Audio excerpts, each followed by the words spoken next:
You're watching CNN and this is Connect the World with me, Lynda Kinkade. Welcome back.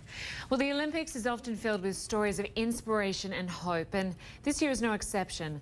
A young woman who spent her childhood years in a slum has won Brazil's first gold medal of the 2016 Games. Rafael Silva was born in what is known as the City of God, a place notorious for shootouts and other violence. And now she is an Olympic champion in judo.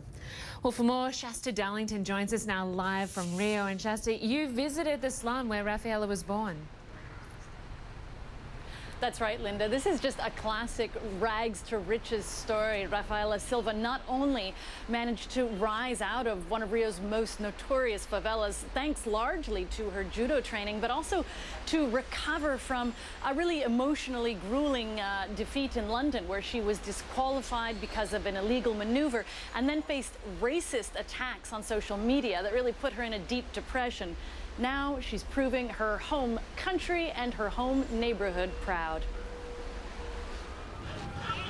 We're in City of God, Cidade de Deus, the gritty favela on the outskirts of Rio that inspired the film about slum violence. It's also where judo athlete Rafaela Silva got her start. The first man we meet knew her when she was a girl.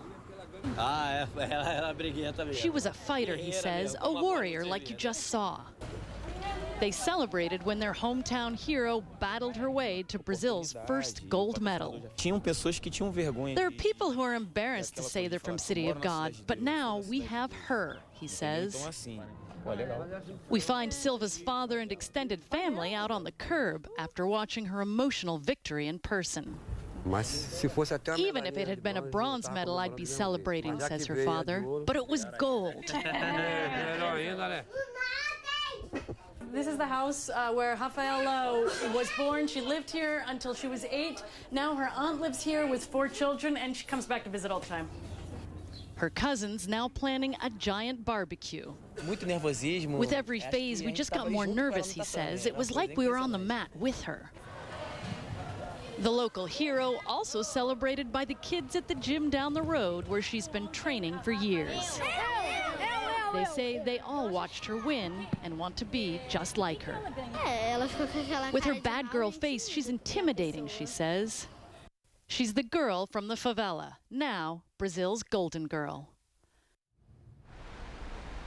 Now, Linda, walking through the streets of City of God, you really got a feeling for how important it was for the people living there to have something positive to talk about. They're so often referred to in relation to the very violent movie City of God, or in relation to the slum violence that we're all so familiar with here in Rio. And now they're being talked about as the neighborhood that produced Rafaela Silva. Then there's the other issue that is important here, and that's that she is a female athlete. In Brazil, women, girls growing up, so often they're held to certain standards of beauty, and not very often are they inspired to go after sport. And in these Olympics, we're seeing a series of women who are really shining, from Rafaela Silva to Marta, the famous footballer, and really setting up new standards for girls here in Brazil for what they can achieve, Linda.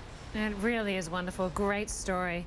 And of course, so often when gold medals are won, it does lead to sponsorship deals. Financially, what could this win mean for her and her family? Well, Linda, I think that's a very good question, but it's still will take some time to see. A lot of times these sponsorships here in Brazil are related more to the sport itself. She's part of the Judo Federation, and the Judo Federation already does have a lot of sponsorship. In fact, one of their biggest backers is actually the Army. The entire male judo team here for representing Brazil is coming from the Army. So they've had financial backers in a lot of different ways. They usually tend to sponsor the sports themselves, though, Linda. Okay, Shasta Darlington, a great story out of Brazil. Great to have you with us. Thank you.